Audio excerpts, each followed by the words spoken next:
Welcome. It is an honor to be here today at the Reykjavík Global Forum to discuss a very important topic that more than ever needs our combined efforts and leadership to drive urgent action: global health progress at risk. Let's focus on immunization, and for that we have a very distinguished panel. But before, let's actually just be on the same page. Global health has made great progress in these recent years with increased access to vaccination worldwide.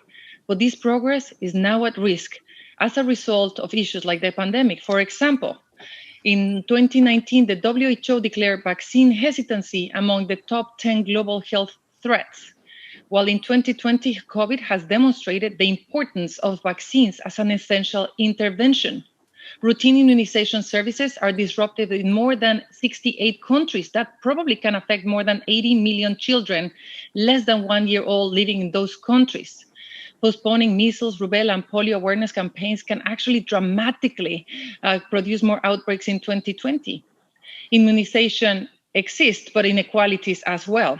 And even before COVID, minorities, for example, the Latinos in US, were underrepresented in vaccination rates. And that would mean that Hispanics are 20 percentage points gaps in a number of vaccines. And even with the vaccine of COVID is ready, it will be concentrated in a couple of countries. It's estimated that 61% of the population will not get the vaccine until 2022. And that is on top of distrust in media that doesn't help in major societal institutions so that people can get the information they need. And the world is more divided and fragmented than ever before. So, as a COVID vaccine is under development, many countries are going into a second lockdown, causing further economic and emotional distress for people and their communities and disrupting routine, life-saving immunization services.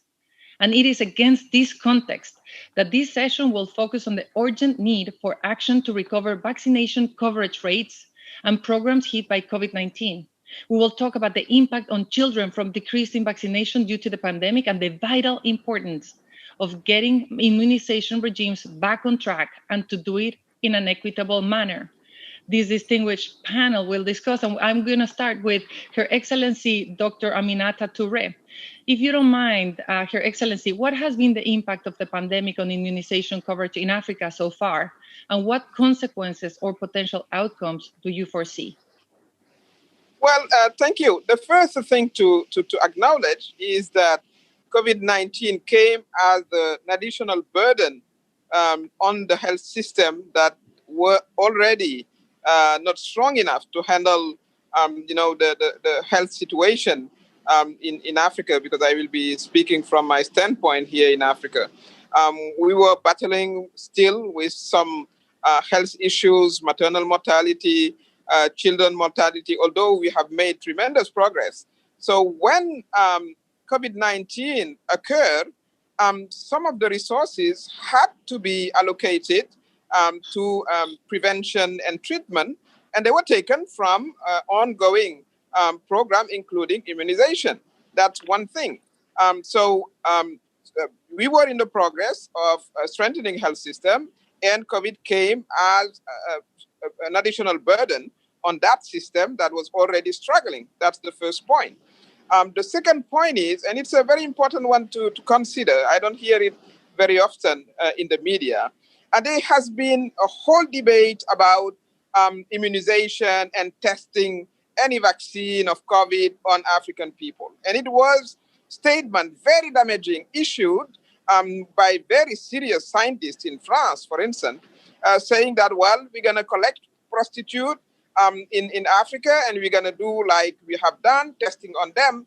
That has been a catastrophic message because for years we've been trying to convince parents that vaccine immunization is good for their children, and we have gained tremendous progress on saving children's life. Now what we have seen is parents being very concerned about those very important people who issued this very damaging statement. And now we are struggling again, trying to convince again parents to bring their children to immunization programs. So it's very important in this very sensitive time that responsible statement must be issued and we have to get rid of stereotyping. The impact we have seen here is stepping back, from voluntary immunization because of fear of being guinea pigs. So that has to be considered. We have now to go back again in, communication and information program to try to really try to convince again parents, to sort of see the advantage and the value of immunization for their children. That is something that really, really, really we have to be aware of, and we have to convince government to, despite all the pressure they're receiving, because what we have to know is that for Africa, although we are the less infected continent, actually. We have to know that. The pandemic has been in regression in many countries, including mine, here in Senegal. But the economic damages are far, far, far more important. So the countries do have less budget, including the health ministry, but yet we have to make sure by advocating that immunization program will get the fair share. So that's what I wanted to sort of highlight at the beginning. Dr. Touré, thank you so much, Her Excellency, Madam President Kolinda Grabar Kitarović. How can we develop the right policy environment and advocacy needed to achieve the best outcomes for vaccination coverage? So how can political leadership drive increased vaccination, please? Well, thank you very much, and hello, everyone. It indeed is our responsibility as women political leaders to act right now. I know that polling in many countries shows that political leaders are not among the most trusted institutions. But I believe that has been changed in at least a couple of very important ways. First of all, throughout this pandemic, people are looking to political leadership to find solutions to the crisis and to provide for security. And secondly, it is the truth of the matter that political leaders are role models, and what they say and do very much impacts the society. So I would like to single out about 3 or 4 points that are very important for us as political leaders to act in order to provide for this political and overall social environment for immunization. First of all, be true to your word. Be consistent. Credibility is always most important in politics. So get immunized yourself and have your children immunized. It's especially important with the rising vaccine hesitancy that has been developing in our countries. So I can testify to that in Croatia, and I can testify to that in many other countries that are also affected by crisis, turmoil, and war. It's even more difficult in those countries. So with the arguments that we hear that COVID-19 vaccine will insert a certain chip in people, or that it will provide a measure of government control, I think that getting vaccinated ourselves will show that there is no fear of anything like that happening. Secondly, it's very important that your arguments or our arguments are backed by science, scientific arguments, that we engage into a scientific debate and not a political one. The last thing that we need is another divide that goes along ideological lines. Thirdly, we need to mobilize grassroots movements because they're in touch with the population, and they can help us in spreading that word that immunization goes in favor of the overall health of all of us, but also in particular of our children.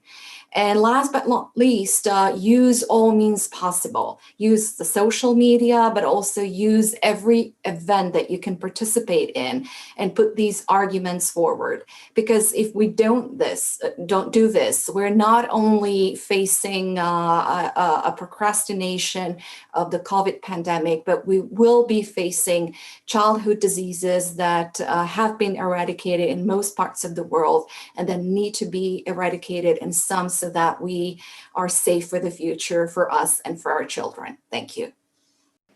Madam President, thank you so much. Dr. Julie Gerberding, you have experience in private sector, public sector, combined public-private partnerships. How can we develop a more resilient immunization environment overall? How can we avoid that our vaccination rates can be affected yet by another crisis? How are we going to learn this, and what do we need to do now? You know, we are really in an urgent crisis here. And I think sometimes people are so focused on the COVID pandemic that they forget that there are other pandemics happening at the same time, including the crisis of our socioeconomic and health disparities that are resulting in the most vulnerable people in our society being particularly hard hit, but also particularly vulnerable to the absence of effective immunization programs.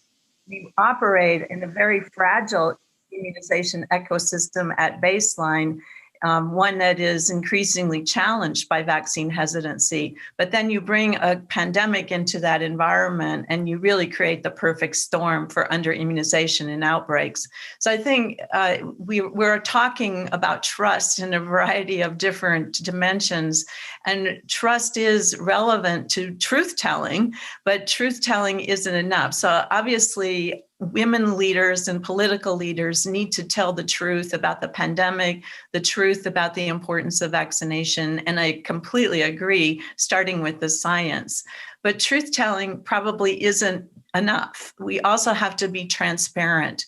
And one of the conversations that hasn't been highlighted enough, I think, in the background of the pandemic is how we do assess vaccine safety and what are the steps that are so central to building a knowledge base about an effective and safe vaccine. People are equating speed of vaccine development with skipping the safety steps. So we need to be transparent about not just the pandemic vaccines, but all the vaccines that we use and recommend to children. But the last piece of trust really goes beyond truth and transparency, and that has to do with transaction. And yes, it does mean getting vaccinated and vaccinating your own children, but I think that also means getting active when we see things that are being perpetrated in our social media or in our press that represent mythologies, activating ourselves as political leaders or as organizational leaders, but also trying to mobilize our networks, because often there are only a few people who are perpetrating those myths, and there are a lot of us who are kind of the silent majority. But if we energize and take action collectively, and I think this forum is a perfect way to try to mobilize some of that, we can really do a lot to send the message that we are walking our talk and we're standing strong on the importance of immunization for babies, for children, and for everyone in the context of this pandemic in particular. Yeah, Dr. Gerberding, thank you so very much. I am aware of a number of things and actions that you're taking, whether it's in Chicago or at the legislation level. I'm going to go for a second round of questions, but I would love to finish talking precisely about women and the role that women leader can have, and how do we need to be on guard? How do we all need to know that regardless of where we are, we have to do something about this issue, that this is the time to be pressing the panic button and saying, this is not okay. So let's actually go for a second round for all of our panelists, please. And this would be a combined, given the time that we have, whether it's a message of what do you think are the role that private sector can do to support this issue with either their employees, just like overall role of the private sector in general, and how do you see options for policies or politicians to ensure that we have a recovery and sustained achievement of vaccination rates? So either you want to take it on private sector or on policies or both. I'm going to just go in the same order. If you don't mind, Dr. Touré, please. Yes, one issue that is going to be key when we get to make our population understand that immunization is a progress that we carry on over time. We will have to talk about the core of it. The issue is access. We're going to have a vaccine, okay, but how people are going to access it, especially from the South.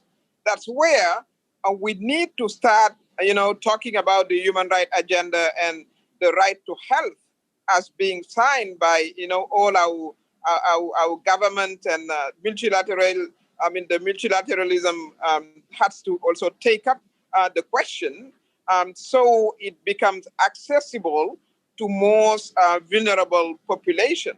That's also one issue. It's not only making yourself available and saying, yes, I want to be, I want to get the vaccine, but you should be able to access it financially. This is another question, and of course, it has to be discussed with the private sector, the pharmaceutical organizations, and so on. The other issue I would like also to raise is, as leaders, we have to advocate for international cooperation for science, so we are sure that we don't have a monopoly in terms of production, of vaccines. So we have to take the issue also to the level of common good. If immunization progress in one country, it's progress for all. So it's a part of the human rights agenda of each population. So that issue also has to be considered. Access to the most vulnerable people in terms of financial access. Thank you. Madam President Grabar Kitarović, please. Yes, I don't approach this issue only as a female politician, but also as a daughter of two wonderful people, my mom and my dad, who unfortunately have a lot of comorbidities. So they're vulnerable to the pandemic, but I also approach that as a mother of two wonderful children, and a mother who wants to provide the same opportunities for safety, health, and well-being of all our people in Croatia and around the world. So I think transparency that has been mentioned already is most important when it comes to all the benefits and side effects of all vaccinations. An open debate that takes into account the arguments of those who are against vaccination as well, because that is the best way to go forward, to look at all the pros and cons. And thirdly, removing this sensationalism in the media that tries to sell the media to the detriment of the human health. Yeah, thank you so much, Dr. Gerberding. Thank you. And, I'm going to speak from this vantage point of the employers, because I think we're here talking about political leadership, but also many of the people who are participating in this forum are CEOs or leaders of various kinds of organizations. And we have a really important opportunity to inform our own employees and to ask them to serve as ambassadors to their families, but also to the network of people that they influence in their communities and in their workplaces. The employer private sector position, the NGO position, together we really touch a huge diaspora of people. And by standing strong in our leadership positions, we can have an incredible influence. That's a project that the World Economic Forum is taking on. How can we engage the employers of the world in private-public partnerships to really understand the importance of immunization and to mobilize, call to action our employees to get informed and to be ambassadors for health protection? The World Economic Forum, with your leadership as well, which you're such a role model for so many women around the world. I want to ask you all precisely that, since this is such an important topic, vaccinations rates cannot go further down. This is really one of the biggest achievements of the century. We cannot let it down. How can we be on guard?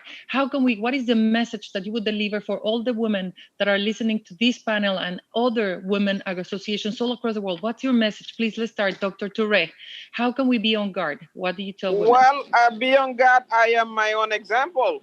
I brought my kids to vaccination. They grew up healthy. So building upon our own life example, I think can convince people. I am also a grandmother.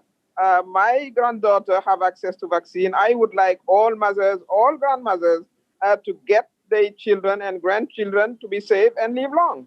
I think we have to build on our personal experience and lives. Thank you. President Grabar Kitarović.